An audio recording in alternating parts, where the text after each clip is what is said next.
북한이 전국 청년 미풍 선구자 대회를 18년 만에 개최했습니다. 어떤 대회이고 또 어떤 전달 사항이 있었는지 관련 소식 전해드립니다. 북한군이 서해 NLL 인근 해상에서 이틀 연속 야간 사격 훈련을 실시했습니다. 그 이유가 무엇일까요? 자세히 알아봅니다. 북한이 북한 문화예술계를 비판했습니다. 이례적인 일인데요. 관련 내용 살펴봅니다. 안녕하십니까. 유니TV 한반도는 지금의 민경나입니다. 오늘은 통일부 정치 군사 분석과 황유상 사무관을 모시고 한 주간 한반도 동향 알아보도록 하겠습니다. 사무관님 안녕하세요. 네, 안녕하십니까. 먼저 지난주 북한은 이 청년 미풍 선구자 대회를 개최했습니다. 조금 생소한 이름인데요. 어떤 대회인지 설명 부탁드립니다. 네, 북한은 4.25 문화회관에서 제2차 전국 청년 미풍 선구자 대회를 5월 13일부터 5월 14일까지 개최하였습니다. 북한 노동신문은 동행사에 최영희가 당 중앙위원회의 축하문을 전달하고 청년동맹위원장인 전용남이 보고하였으며 토론 후 맹세문을 채택하였다고 전하고 있습니다. 전국 청년 미풍 선구자 대회는 김정은 집권 이후 최초로 개최되었는데요. 북한은 이번에 열린 대회가 제2차 전국 청년 미풍 선구자 대회라고 밝혔습니다.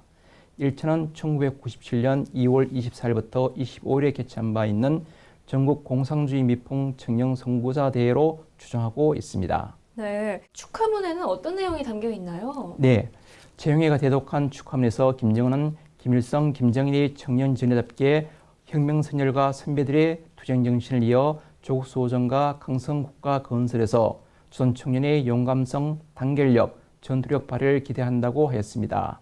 참가자들은 위대한 수령님의 후손, 위대한 장군님의 전사 제자답게 고상한 정신 도덕적 풍모를 발양하며 당의 사상과 영도를 받드는 성스러운 투쟁의 앞장에서 빛나는 위운을 떨쳐나가자고 맹세하였습니다. 그렇다면 이번 대회의 성격과 특징 어떻게 볼 수 있을까요? 북한은 미풍 사례를 발굴하고 김정은에 대한 충성, 경제 전선에서의 선도적 역할 등을 주문하기 위해 동행사를 개최한 것으로 파악하고 있습니다.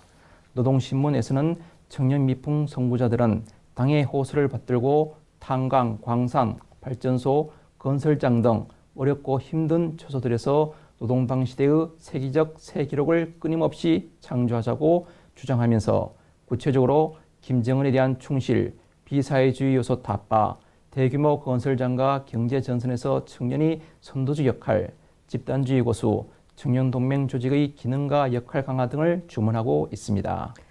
김정은에 대한 충성심 강조, 이 역시 계속되는 북한의 주입식 교육이 아닌가 하는 생각이 듭니다. 다음 소식으로 넘어가 보겠습니다. 북한이 올해 들어 처음으로 NLL 부근 서해상에서 해상 사격 훈련 진행했죠? 네, 북한은 북한군 서남전선 사령부가 5월 13일 오후 3시부터 15일 자정까지 평양도 수역 및 대연평도 수역 두 곳에 대하여 사격을 실시할 것이라는 내용의 전통문을 우리 군 합동참모본부 앞으로 발송하고 13일과 14일 이틀에 걸쳐 해상 사격을 실시하였습니다. 북한군의 해상 사격이 야간에 이루어졌다면서요? 네, 그렇습니다.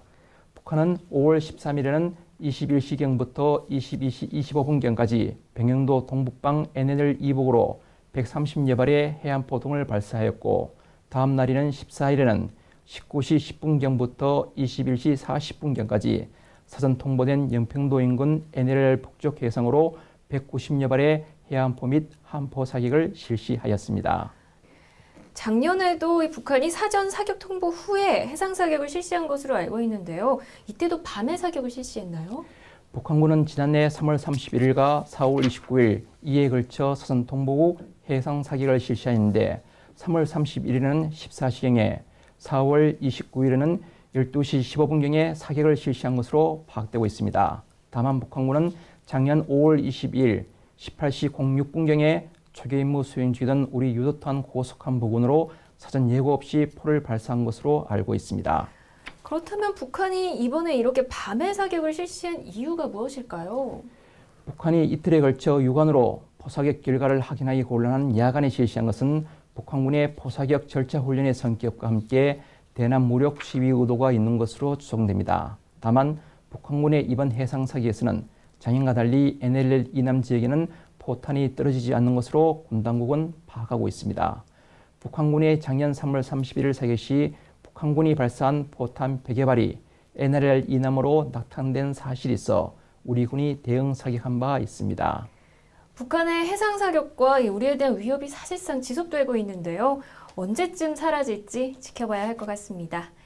마지막 소식입니다. 북한이 이례적으로 북한의 문화예술계를 질타하고 나섰습니다. 이에 대한 자세한 설명 부탁드립니다.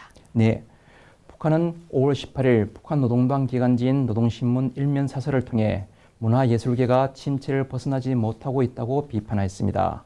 백도의 칼바람으로 침체를 불사르고 문학예술의 전성기를 열어나가자는 제목의 사설에서 예술단체들과 창작가, 예술인들이 창작 경쟁, 실력 경쟁, 집단적 혁신의 열풍을 일으켜야 한다고 역설했습니다. 또한 문학예술 부분이 아직 침체에서 벗어나지 못하고 제자리 걸음을 하고 있으며 시대와 인민의 요구를 충족시킬 명장이 꽝꽝 쏟아져 나오지 않나며 이는 사상적 침체이자 사상적 안일성의 표현이라고 질타했습니다. 이어 모란봉 악당과 공공국가 합창단은 당에 대한 끝없는 충실성과 지칠 줄 모르는 열정을 안고 과업을 무조건 관철해낸다며 이들의 정신세계는 창작가와 예술인 모두 지녀야 할 기감이라고 찬사를 보냈습니다. 사설은 끝으로 다원과 근로자 모두 명작 창작을 위한 투쟁에 떨쳐나서야 한다고 덧붙였습니다. 그렇군요. 비판과 찬사를 동시에 했네요. 자, 이렇게 북한의 기층 조직대회, 그리고 북한군의 NLL 해상사격훈련, 또 북한 문화예술계의 침체에 대한 경고까지 한 주간 한반도 동향 알아봤습니다. 지금까지 정치군사분석가 황유상 사무관과 함께했습니다. 사무관님 고맙습니다. 감사합니다. 한반도는 지금 여기서 마칩니다. 함께해 주신 여러분 고맙습니다.